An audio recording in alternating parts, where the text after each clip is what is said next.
Beto Abu, Banabeto, Djamboyano, Mbotenabeno, Mbotenabino Basson. Bonjour et bienvenue, madame, messieurs, sur Chancela Tchala News. Cette fois-là, c'est bon.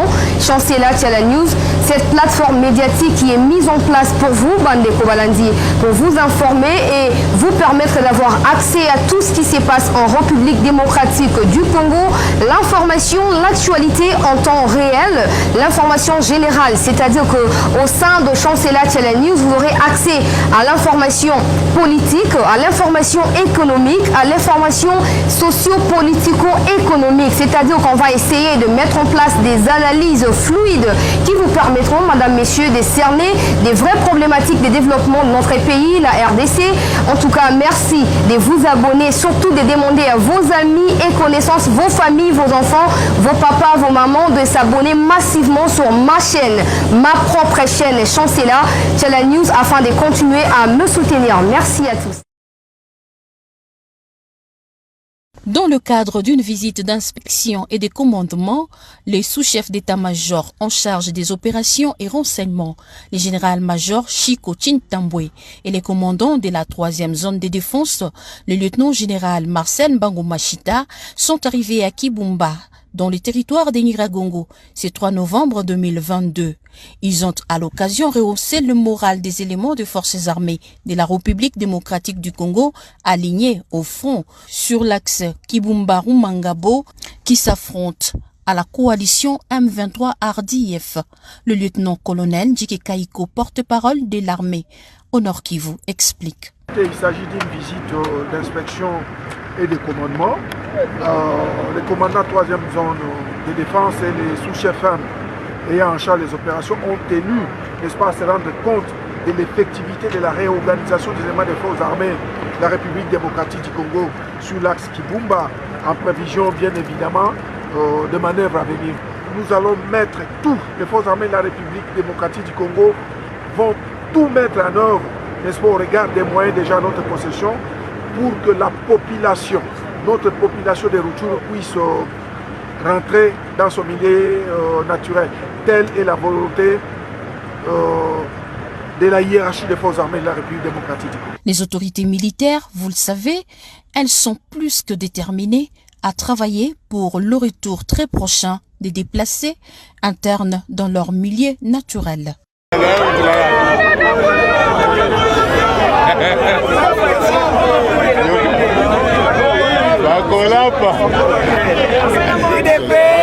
Viva! Viva! Resta viva! Tony atatoleka. Toka ndola na number 1.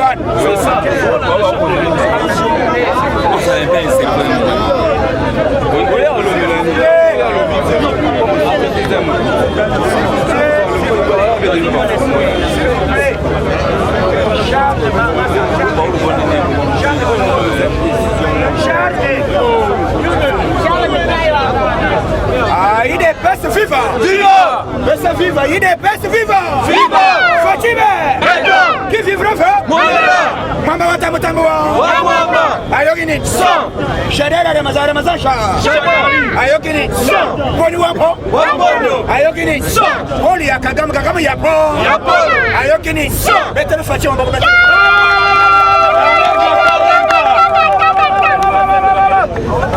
Qui vivra fait? Politique échangée. Très bien. Ceux qui me sounis et Zamakasi, Balugla Gangoni. Les Zati Basala Gangoni. Nalobaki. Ceux qui guerrent sécurité. On va y urgence.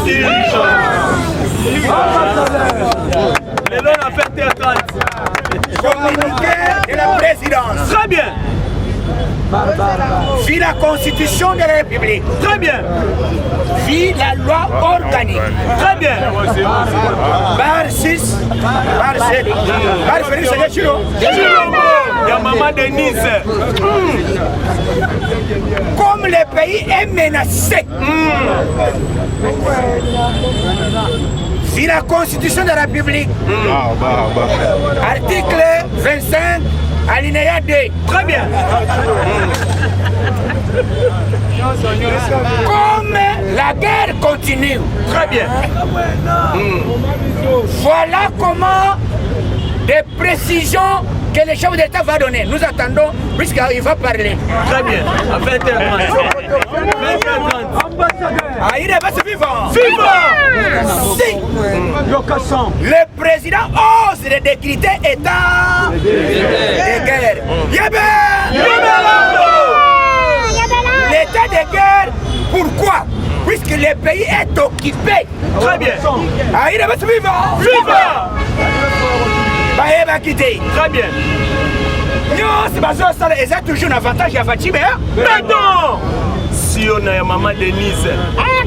Tout le monde a cofinancé M23 dans le Congo. Et ça, M23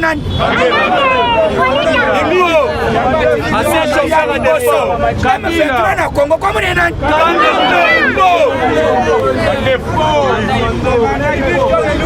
C'est pour cela on a constaté présence de John Numbi. John a été nommé par qui?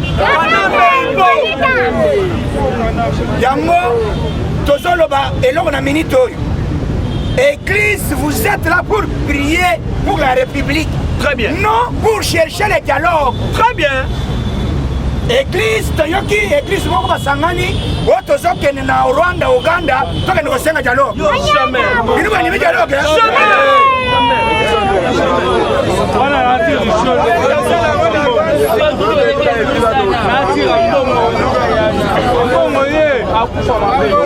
Pas de dialogue avec les criminels. Des criminels. Très bien.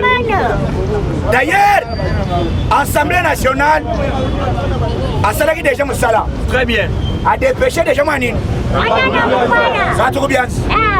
Balobi, Batinina 100 000 pour Baoy Bakini, Bazoki Maneni. Ce qui place ouana que peuple a sala quitté. Et me fait très quoi ça, même 2 minutes. Très bien. Bayene va s'infiltrer dans le peuple. Mais bah éviter que les jeunes va t'immélager des gens va saloka. Les jeunes va éviter vieux neni. Ah, M23 boya na binoga. Wana bino fachi à l'église. À l'église. Moya bovanda. Là ça bien ba pelusa ngo. Ba eba vangi na pelusa vangi oya na manyo. So kani ba petit moko ba sali ba éviter vieux. Banyangala ba. Très bien. Goudriage hande. Wote bozai boy keba na yo. Très bien. Arme za interdit na yebise za interdit. C'est ça le problème. Bah comme on commence à redresser, comment utiliser bah arme interdit. La guerre bah arme interdit ça la guerre. Très bien. Même bah arme biologique. Arme biologique.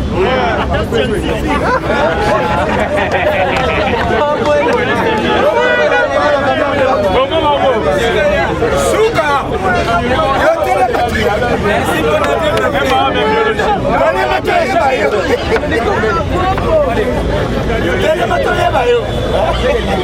arme biologique. Souka. Milinga ya pam.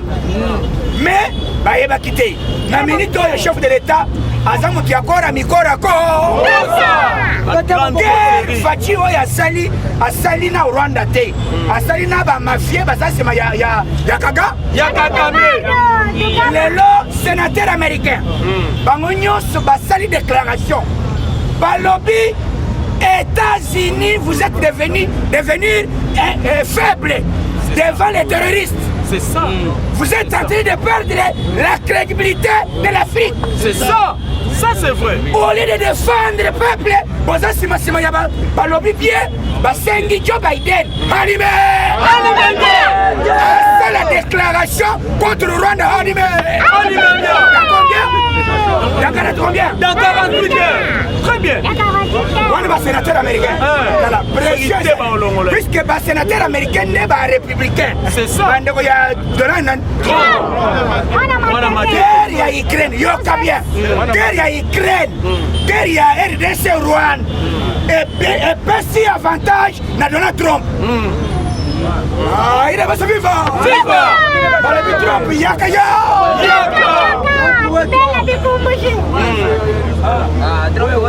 Bayena qui est dossier, la justice est la veille. Elle est bien évitée. Très bien. Trump azalaka na Matete. azalaka na nani? Ya Matete. Moi ba avantage tozalaka. Très bien. Nyonso akoya aza congolais mais aza de PDD. Oyo Poutine aza nani? Président fédéral à UDPS. Ya parti nini? UDPS. Très bien. Très bien. UDPS vivant. FIFA. Poutine a sali déclaration mais ça une semaine était. Très bien. Bakage nyonso ebouché. Poutine a lobby. Dans un mois, on ne parlera pas de la guerre de l'Est. Très bien. Wana une semaine wana. Bon, président va le bahe. Azele ba grand, yo le banan pour le kwana. Ça c'est bien. Yo mi misela, moi mi misela lebite ko banga te. Très bien. Ne loko salami lobby. Oyoki drone ye.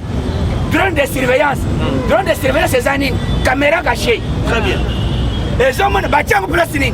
Na point d'entrée ya Rwanda na RDC. Très bien. Ndenga bazoya. Bango nyose bashimere bango wana. Très bien. 1300 militaires rwandais. Garde républicain. Oye et battre Kagame. Bayete tozoya kwa renforcement bayeba kité.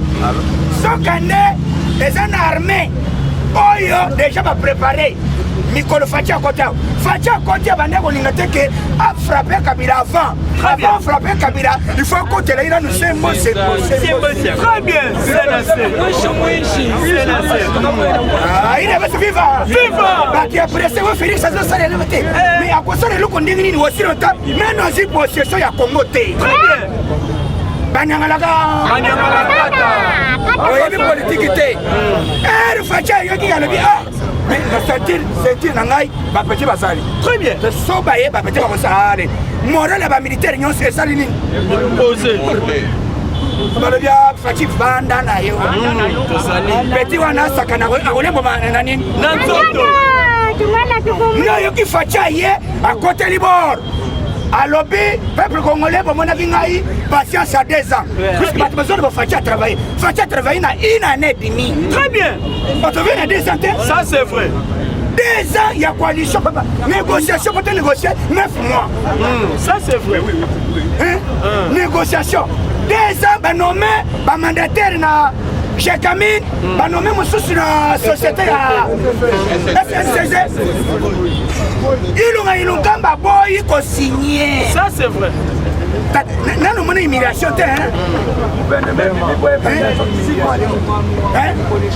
tosali 2 ans mais Fatia côté à l'hôpital Kabila ba alobi c'est mon pas alobi c'est là on a bon oyeba c'est là oyeba le monde entier bakomi kotuna machine ni Fatia sali azwa assemblée azwa sénat azwa nyonso Madidi azoloba Félix nous a dribblé. Comment il a eu la cour constitutionnelle cour constitutionnelle et ça y a RDC ça y a Fatité. Très bien. Mais Fatia Lingaki a nommé équipe Yanine Sika. équipe voilà c'est là au monde Mikolo lokola biso puisque eloko batal balingaka olongola président na mboka te pona nini pona bien fait très bien bako changer constitution na nzoto na ye ba changer ngo alléluia soko komela j'avais le kofio keli fait ande biso to kofela ba combattre bela ida muto aso to kofela ya chichi to za to vito vivre soko kofela ye nyanga na katawa ya bisoni nini c'est ça bazangi actualité o Félix Azolongo aluka asolona Kabila asolona Fadil c'est du n'importe quoi ndoto ya baba mais lelo Fatia ye puisque na minute après discours ya Poutine oyoki sama lukonde kenge comme le premier ministre et chef du gouvernement, nous allons donner tous les moyens. Très bien. Au gouvernement pour tout à défendre ma belle Nabiso animé. Très bien. Yango lelo. Lelo na minute yo chef de l'État après avoir consulté Batunyos a bengi chef d'état-major général. Comment est-ce Christian na ministre oyo akendaki na fédération ya Russie ya défense. Très bien. Kabanda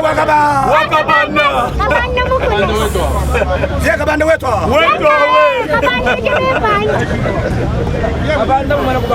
na minute akei yenda amekaka omene munduki minduki oyo ekomi na este poto oyokake 3 jours oyo oyoka M23 ekipe eza munduki moko na réglage. Très bien. Réglage ya nini ya kilométrage. Très bien. Au lieu ya 2 mètres à réglage tiango na 3 mètres. Très bien. Et la zone ya na ubande kosala besoin.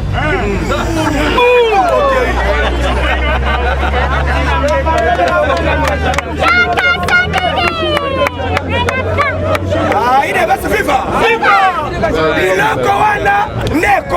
Très bien. Les lots officiellement, délégation envoyée par le chef de l'État. Nani? Moyens financiers, na moyens logistiques, na moyens yanin. Na lobby bien.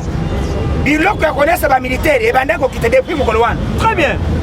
Puisque soldat bondana sarjine na ye na liba na nyali na fufuté ko et voilà on a dit ça y na exécuteur biscuit ba exécuteur ya mine très bien soldat yoki ke boreye tongo ya lelo ambassadeur ali vie pesa ka Rwanda Rwanda akoyoka nini mbuma etoki anda yoka ADF na M23 basali coalition bayesko na nzela po baya ko attaquer FARDC mais bayaki et donc FARDC asali soka nde zamba nyonso mine. Très bien.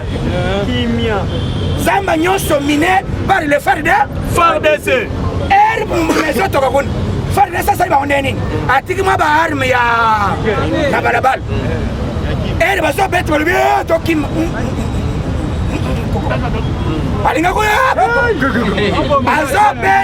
azobeta mulolo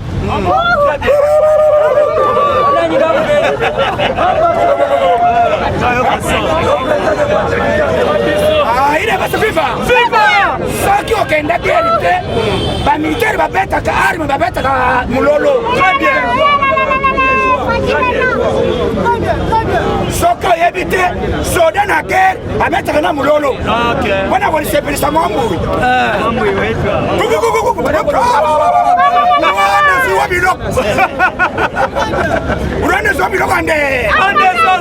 Très bien. Matanga na tongo ya lelo. Meja nyosa Rwanda. Matanga na matanga. Très bien. Babengi balobi. Oh, église botiki biso. Félix abandi ko buma biso boy. Nanu koleli. C'est pas balogani. Nefe balogani. Nicolo, c'est le chef de l'État, avant l'opération, avant de avant de frapper, a raison nyonso. Bah mon qui est faible. Il y a beaucoup de hommes politiques congolais. Oyo, pays n'a bien agressé. Mais vous demandez le dialogue. Jamais. Plus jamais. Vous êtes les médias.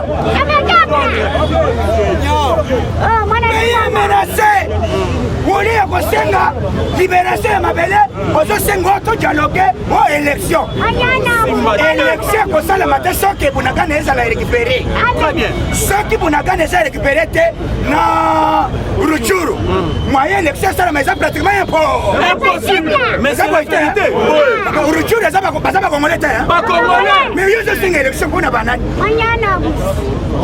yango chef de l'état asi ba raison nyonso avant de critiquer Borwan azwaki des chambres abenga mboso na président ya sénat baati luke boya boya ndeni bofandao ay balebi te président na moni na lire tozokende yo fungola biloko ya limete wana très bien makambo kolala eza te yo fungola botonya te botosala nini alebi oza na droit constitution yango président bi yo solo constitution article yango elobi ke mutu oyo aza habilité ya kodécrypte état de guerre eza kaka yo moko ambassadeur très bien yo franchement très bien très bien comme ekomi bongo mbala moko président alobi te po ebanda bongo abengi na ministre affaires étrangères ya intérieur bomoni neni mpo na garek alebi te garek ake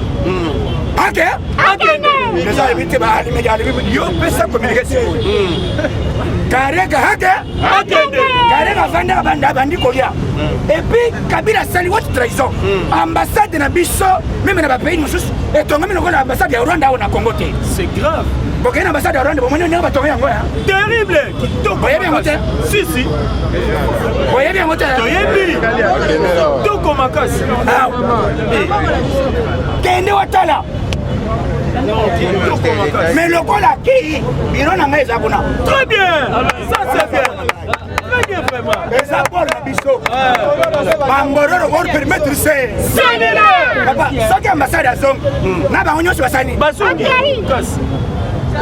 batindi bango équipe ekiti na minute oyo balobi ministre ya défense na chef du gouvernement na ye na chef d'état-major général alobi ndenge na kiti awa na Goma bana ya Goma bosala nini balobi basala nini alobi toye kosangana te masano eza te très bien mais avant bakita équipe nyonso oyo eyebi baspécialisation ya manini baza kuna na Goma nde bazweli balobi te oyo formule rouge oyo eza équipe génération Fachi très bien oyo eza génération ya Kanyamaka 16 très bien oyo eza ya Kitona oyo eza ya Efo basangani balobi te koni na kati na bango Chasco Mulongo nde Fachi alobi nombre esili bongo te très bien asengi na jeune s'enrouler massivement na kati ya nini ya armée tokokota yango ande et d'ailleurs nasengi manduki eya très bien soki eyeka sikoyo yango nazosenga bapesa biso bameka nanu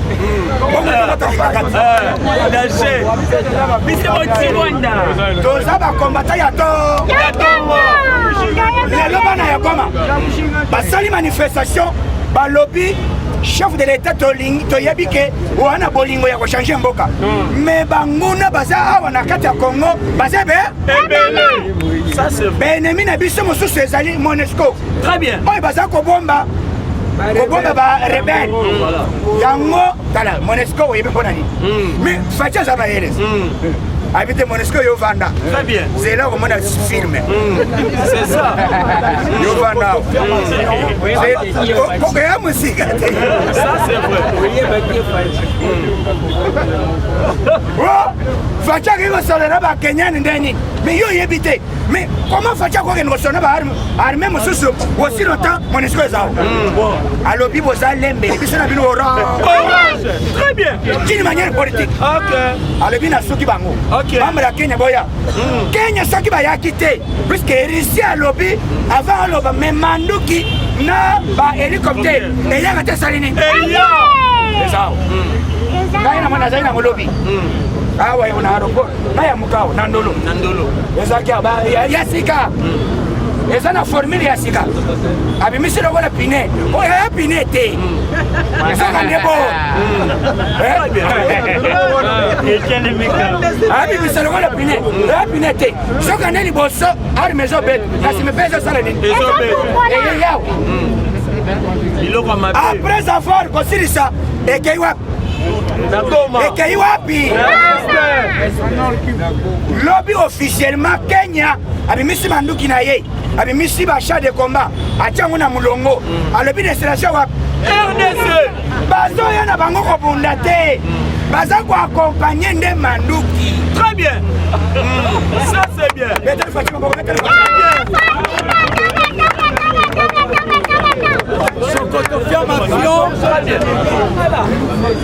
Mais Congolais, où tu fais ça? Mboka etekamaki déjà kala. Soki facha yakate, mais mboka etekama. Kenya, bazoya na nini? Tout ça. Bazoya na nini? Présence na bango, yo sepela. Très bien. Puisque canal, c'est le canal. Puis surtout sous embargo. Facha lobby. Ah. Papa abotangai.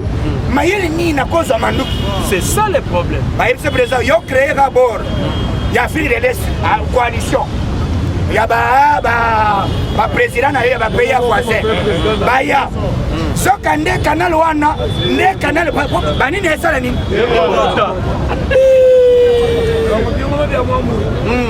Changement ya bord wana.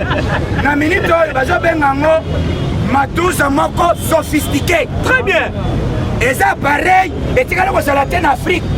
Et puis, à l'île de armée congolaise, et qu'on a décoré armée officielle d'Afrique.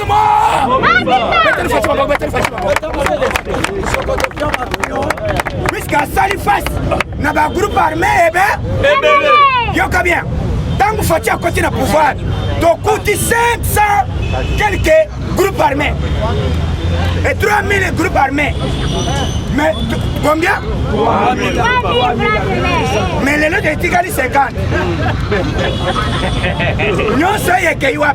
C'est ça le problème. Or permettre ça? C'est Maï va comme au 5 le président. D'après tout ça, les Congolais de père et de mère. Bon, socié biso, donc nous à Rwanda. Les gens l'éviter pas prendre la opération ça na minute yo. Moi-même je dois me prendre à quoi? En charge. Très bien. Les Égyptiens que vous voyez aujourd'hui, vous ne les verrez jamais. Les Chéders que vous voyez aujourd'hui, vous ne les verrez jamais. Très bien. Que vous voyez aujourd'hui, vous ne les verrez jamais. Quelqu'un que vous voyez aujourd'hui, vous ne les verrez jamais. M23 que vous voyez aujourd'hui, vous ne les verrez jamais. Fatime. Après ma maman Denise. Wakadinini. Que vous voyez aujourd'hui, vous ne les verrez jamais. Très bien. Mouto Akeina Bunagana. Il vient avec les sorties de crise à Zosenga. Dialogue vertical. Rwanda, RDC, na Ouganda. C'est quoi? Médiateur nani? Nyonso wana abanda koloka poste. Croyant que Facha kokoye na ba piège. Facha lobi bozaba. Bozanda wana bokoyoka nini? Alobi Christian. Na Christian Chiwewa. Na yena shiko Chitam. Alobi Chitam est-ce que bahar mo yo betaka wana? Est-ce que ko betaka na biti président Vanda omona? Eko umelaté. Premier na biso président doit changer d'abord l'équipe. Très bien. Ba militaire nyonso ya ba Congolais de père et de mère. Na ba oya ambororo basa le Liban. C'est ça le problème. Yoka bien. Facha longoli mbala. Mais alors que mbala pour na peso panne technique. Très bien. Na peso retraite. Très bien. C'est ça. Bien. Bien Penda. Bien. Ça là va ta mukolo moko tao. Oh. Et retraité. Au confio to le gambo ya ba militaire. Très bien. Au commis civil. Wana balongoli lioni. Mais aux autres fatigués, politique n'est pas sali, votre comme les autres armés. Ce n'était pas facile. Très bien. Il faut donner le temps au temps. Ça c'est vrai. Fatia Kenela Tema ici. D'ailleurs, discours à l'élo. Oya Koloba Togonyama Yango, alléluia. Amen. Et Togotani Salobi Tongo. Et donc, avant de décembre, de ce pouvoir. Boyoté. Même les gens qui sont dans l'union sacrée, même les gens qui entourent les chefs de l'État, ils sont entrés, il y a comme ça la complicité contre ce pouvoir. Boyoté. Il faut totalement savoir ce qui se passe réellement à l'est de notre pays. Pourquoi? Parce que information, toute actualité est ça toujours basée dans ma Kambotali, insécurité à l'est de la République. IDPS viva! Tomba Loboko Gangaba! Déjà la 20h, il y a le président de la République, en son qualité du commandant suprême, il va s'adresser à la nation. IDPS viva! Le chef de l'État, son discours est beaucoup plus basé à ce qui concerne l'est de la République. IDPS viva. Sikoyo, que le président est incapable, il y a qu'à expliquer ambassadeur Mvesa Kageka sur le sol congolais. Lélo s'est démontré que le président Tshisekedi n'est pas à comparer avec d'autres présidents qui ont dirigé ce pays à l'époque. Boyoté. Je vais vous dire la complicité. À ce qui concerne l'Est de la République, c'est la communauté internationale. En commençant par les États-Unis d'Amérique, en commençant par les États-Unis d'Amérique, en commençant par l'Union européenne, en commençant par l'Union africaine. Beauté. Nous allons décortiquer. Tomba Loboko Gangaba. IDPS viva. Sikoyo.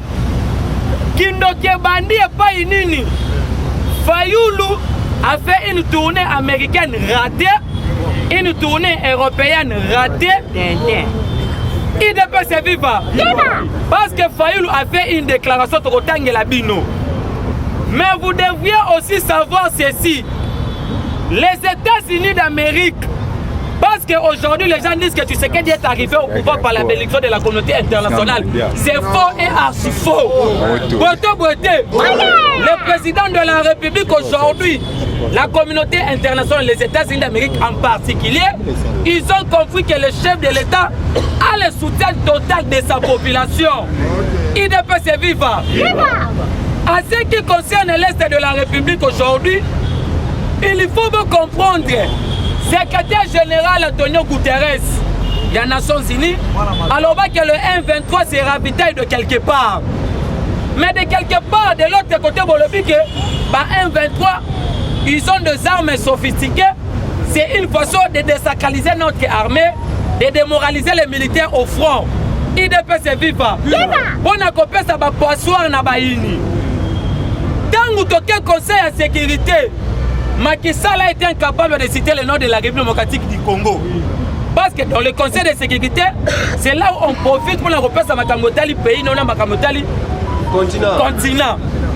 Nous avons vu Macron de la France, un hypocrite, incapable de citer le nom de la République dans son speech.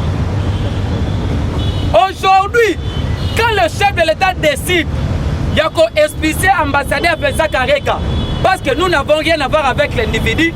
Cela veut dire que dans des relations diplomatiques entre nous et le Rwanda, Sikoyo, vous devriez savoir qu'aucun processus à Liboso, il y a Nairobi, qu'aucun deuxième sommet, il y a Luanda, Kaka Mazolo Kaka Kate, et le président Moussoussou, ils n'ont jamais demandé à Kagame à retirer. Parce que ce qui se passe à l'Est, ce n'est pas les M23. C'est les militaires rwandais. Sous les labels, il y a M23. Beauté. Sommet Sikoya qui partit. Et au Salema le 11 hours. Dans Luanda, le président vient de décliner cette invitation. Beta chef de temps à Bomaka. IDPS viva. Le président de la République vient de décliner l'invitation à sommet. Troisième sommet tripartite. Parce que le président de la Commission et l'Union européenne, Union africaine, Moussa Faki, et le président de l'Union africaine, Macky Sall, parce que ça a la troisième sommet en négociation entre nous et le Rwanda. Et nous avons vite compris que non, le président, quand il a décliné cette invitation, il va envoyer seulement les ministres des Affaires étrangères et puis l'administrateur général de l'ANER, Hervé Mbeloubiocha. Il devrait se vivre. Cela veut dire quoi? Au moment où nous sommes en train de parler, les M23 est banni dans le régime Nabiso, c'est depuis Kabila.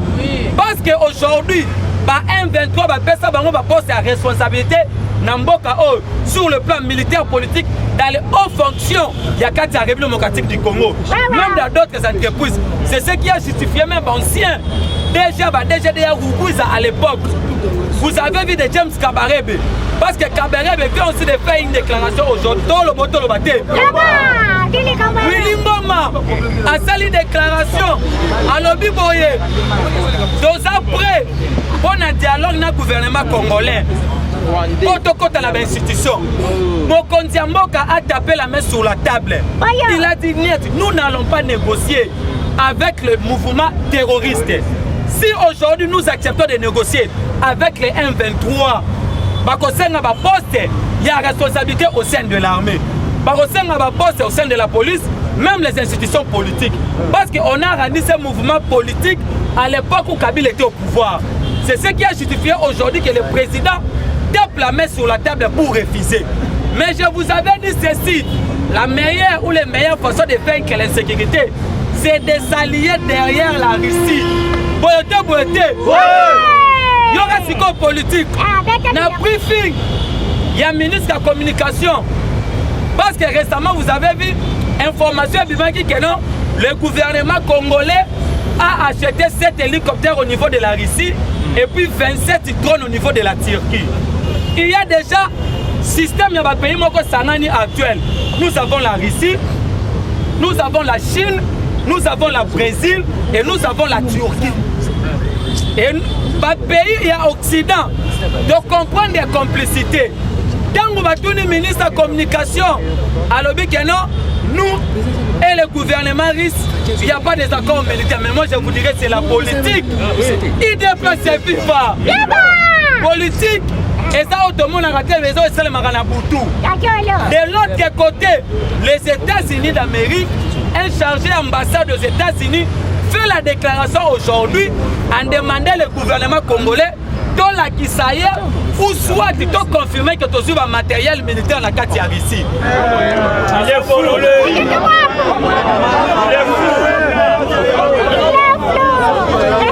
Il ne peut se vivre.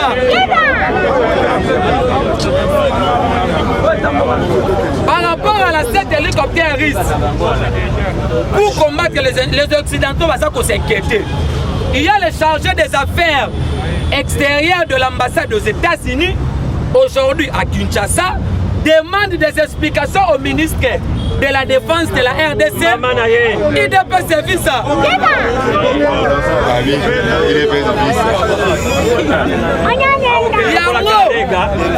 Il faut comprendre, Yaboye.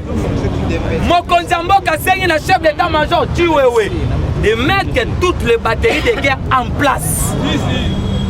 La meilleure façon de vaincre l'insécurité, c'est d'attaquer le Rwanda. Nous avons une armée puissante en Afrique et puis au monde. Ce qui a manqué notre armée parce que nous avons connu un ancien commandant suprême, tout ça va fonctionner comme état chef d'état-major à l'époque. Il ne peut se vivre. Même une journaliste belge, au nom de Colette Beckham, à lobby, le Congo n'a d'autres amis que lui-même. Quand donc les Congolais comprendront que leur pays est trop vaste, trop riche pour avoir des amis sincères. Nous avons des amis hypocrites qui veulent cette insécurité pour se tirer de la sympathie. Aujourd'hui, on vient encore de voir, nous interpellons la communauté, en particulier les Nations Unies, la Conseil de sécurité, la MONUSCO Avant-hier, on avait pilé Mutuka ya ba Monisco et pas la population. Baye kokanga lelo, la Monisco a cotisi Mutuka na ye, plus de quelques 1000 hommes officiers rwandais pour battre la sol congolais pour attaquer Goma. IDPS viva. Yango omoni, la guerre est politique, la guerre est militaire, la guerre est médiatique, la guerre est diplomatique. Aujourd'hui, Fayoulou, Moïse Katumbi, Joseph Kabila séjourne à Lubumbashi. Il a initié des consultations. Dans ces consultations, on a vu la présence de Obé Minakou. Il y a encore l'autre qui a le PCA à l'ancien, Albert Yuma. De l'autre côté, la société civile dit que non, la présence de John Numbi est dans la carte à Bunagana. Mais Kabila reste toujours à Lubumbashi.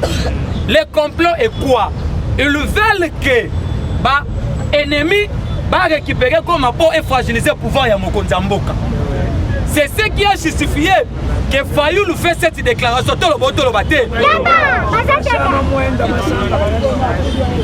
IDPS viva. Qu'est-ce qui se passe? Fayoulou sur Jeune Afrique. À l'objet, Félix Tshisekedi devra prendre ses clics et ses claques et partir. J'ai vu des élites pour Fayoulou. Il a vu des élites américains. Je suis allé au département des États à Washington, au ministère des Affaires étrangères au Canada. J'ai également rencontré des députés canadiens. Ils regrettent aujourd'hui d'avoir pris acte des élections de Félix Tshisekedi en laissant dans leurs attitudes. Je vous dirai quoi? La communauté internationale pense aujourd'hui que le président de la République va céder à leur féminicité. Je vous dis que Tshisekedi, c'est un président imaginaire incroyable en Afrique et puis au monde.